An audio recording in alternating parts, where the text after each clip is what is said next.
How to prep for a hospital stay and surgery. Let's talk. Welcome to Manda Talks.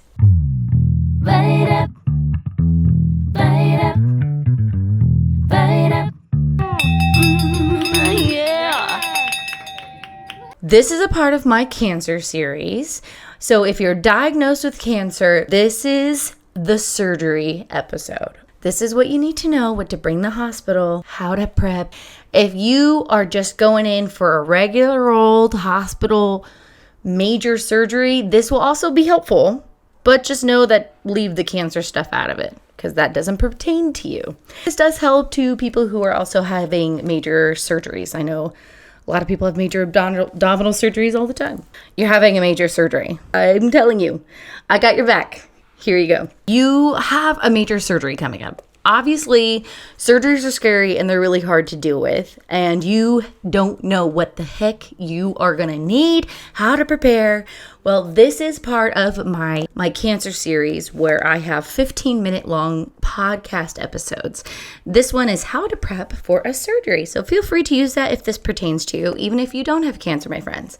Okay, my friends. So the biggest thing you need to know about prepping for your surgery is to right now stop what you're doing, go and pack an extension cord.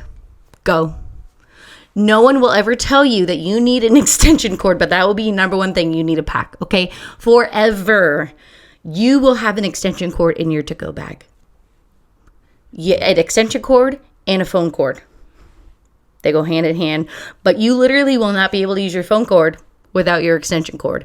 I promise you, they will always put your bed a million miles away from a outlet. So I'm going to go into more specific things, but that is the most important. Now that we got that one covered, let's continue on. Make sure you are following the doctor's instructions, whether you're fasting.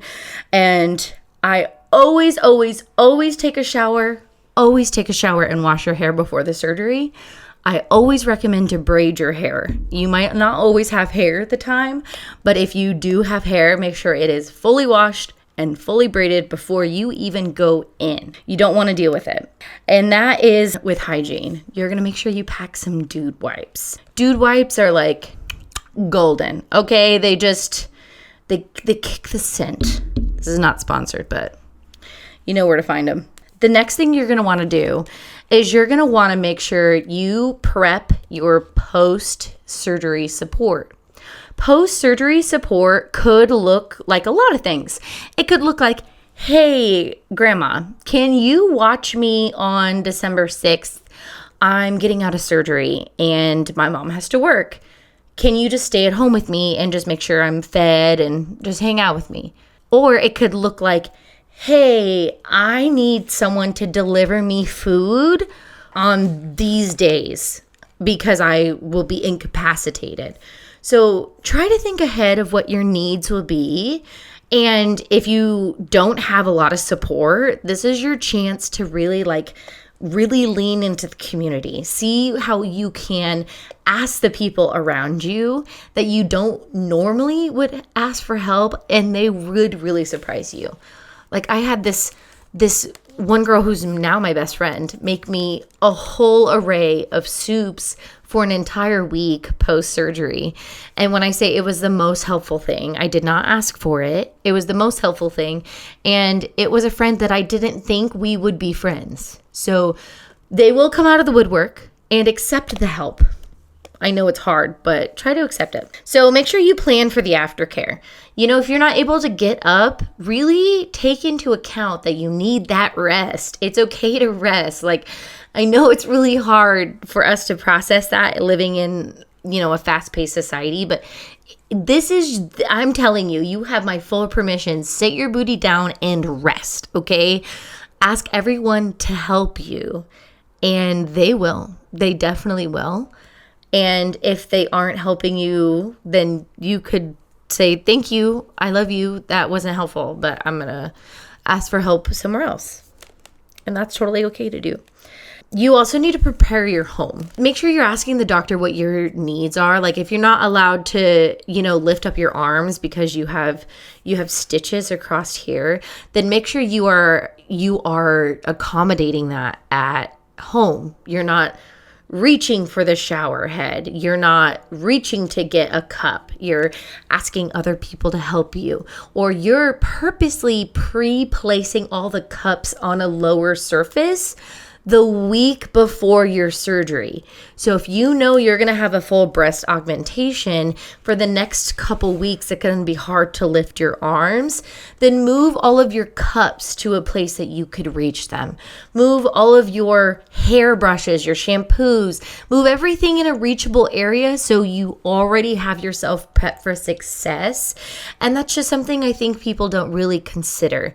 So be considerate of your future self and the future, the mild disabilities you're going to have after surgery. Try to find some happy moments. So the hospital is going to be really difficult. So while you're in the hospital or before you're prepping for the hospital, maybe pack little crafts for you to do, little things to keep yourself happy and busy while you're in pain, while you're healing from something really difficult. It's going to be hard, but really prep for yourself. Like if you're making your kid a lunch and you're going to write your kid like a little cute note, that's what we want you to do. That's what I want you to do, but for your future self. Like literally physically write yourself notes like, you got this, girl. I'm so proud of you. Keep up the good work. So before you go into the hospital, keep in mind, before you do surgery, they put you on something called NPO, which means clear liquids only, which means anything that's coming in is not coming out of the booty. Okay, I just want that to be clear because sometimes people don't understand this, like me, and I was in the hospital for 6 days being like, when do I eat? And my board just said NPO in front of me the whole time, okay? NPO means you ain't eating, but it's going to be okay because after that surgery, dream of what you want, okay? And tell you, whoever's picking you up from the hospital, say, this is what I want. And I can't wait to have it because they will have it ready for you the minute you pop out of the hospital. And I got chicken tendies. You want to prep your body with hydration.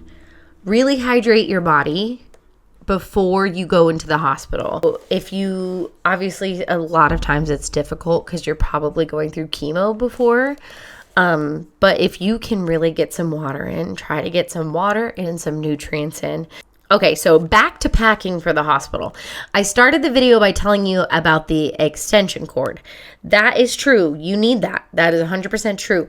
You also need comfortable clothing, and that is going to be accommodating to whether your body is going to be changing. So if you're getting anything removed, any limbs or any parts, go ahead and make sure you are accommodating for your future self. You're not going to like give yourself a shirt with a deep V if you're getting a double mastectomy. Okay, so try to just be cautious and careful of your future self. She's delicate, okay? You want to make sure you're packing, like I said, happy little moments, but pack things that will keep you occupied, things that will literally keep your brain distracted from the pain. A lot of times the TV's not good. You get like there's nothing on it to watch. You're going to want to pack things. The TV's not good, okay? Don't rely on the TV. Make sure you guys are packing things that you know that you can do when you're in pain. Because I packed needle pointing and was like, yeah, I could definitely learn how to cross stitch while I'm, in massive amounts of pain on Dilaudid. The answer is no. Just do something you know how to autopilot do, and it will definitely pay off because you could be in there for a hot minute and, you want to make sure you're occupied. There's not much to do and there's barely any windows. But you'll be okay. You'll be okay. If you're going to have trouble brushing your teeth after surgery, feel free to bring mouthwash as well. just in case you throw up. That way you don't have to keep brushing your teeth. Maybe the mouthwash will help. You will definitely need headphones, okay? Make sure you bring headphones. You will have a roommate. Doesn't matter. Doesn't matter if you have cancer. Doesn't matter what stage. Doesn't matter if you have a vicious bacteria. If they're busy and they need to put you in a room with somebody, they will. So bring headphones, because goodness gracious, you want to be respectful, because sometimes they're not. And you just bring headphones, okay? We all want to be. A lot of surgeries could be traumatic.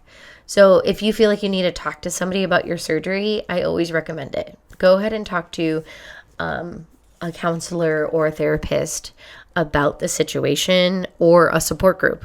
Go ahead and reach out and find a community.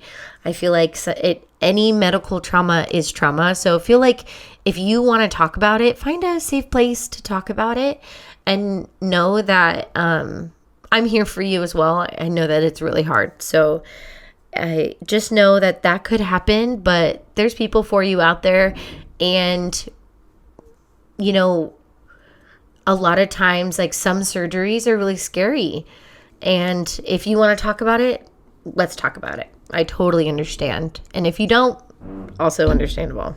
Another thing that you want to pack in the hospital is going to be a heating pad and a blanket. This is going to go along with the extension cord. So a lot of times you just have a really thin blanket in the hospital rooms, and they'll warm it up for you, but they can't keep warming it up. So you will need a blanket. And then at night it gets really cold because it's very sterile. So I actually had just a small little heating pad that I could plug into my extension cord. That way I could, just heat up my feet. So this is important. If you're going through chemotherapy, some people will have something called neuropathy in your feet. So that's just a tip. If you are going to have neuropathy, just make sure you pack a small little, just a tiny one. It doesn't have to be big. And then you can even just plug it into the same extension cord that you're going to plug your phone into. And feel free to share that extension cord with your roomie, okay? Because they probably won't have one either. Now, after surgery care, you need to do your follow-up appointments, okay? Follow up, okay? I know that we feel like, oh, well, we're good, we're healed, it looks good, follow up. I promise you, I had a part of my colon removed, and it's been 3 years, and I still feel like it has healed differently now than it did 2 years ago. And so if the doctor wants to see you for a follow-up, there has to be a reason. So just do your follow-ups. I know that they're really annoying sometimes, and you feel like you want to get back into the swing of things, but your follow-ups are important. So make sure you continue with that. A lot of times what will happen after surgery, especially with cancer survivors, is that you get whisked away into chemotherapy roughly. You will have a healing time. So they usually do a healing time for the surgery before they restart radiation or chemotherapy or start it altogether. So I know I was worried about that, but keep in mind, if you can take a little vacation before your surgery or before, your chemo, whatever comes first, take it. Do a chemo moon. That's what I called it, a chemo moon. Or do a surgery moon. Really celebrate the part of you that you're losing, and, give it a little vacation. Go on vacation with it, and then say goodbye to it before it goes. And I hope that all of this has helped you. I know this is a lot of information. Obviously, I can go on and on and on about things to bring in the hospital, like socks and blah. I can go on and on and on. But I won't. Okay, I'm going to end it here. If you guys have any recommendations on what to bring in the hospital, feel free to add it down below. I would love to see what you would recommend to bring in the hospital. And of course, I hope that this has helped somebody. If you have any questions, feel free to put them down below. I appreciate you. Know that this is, surgery is really difficult, but you can do it. Just put your trust in your team. And know that your surgeon, literally put your trust in your surgeon, find a good surgeon that you trust, and know that they will take care of you, and then prep for after. That way your friends and your family can properly take care of you, and then properly take care of yourself. And then just know that you're my friend and you deserve to be taken care of. So I appreciate you. And as always, stay out of trouble. But most importantly, stay beautiful.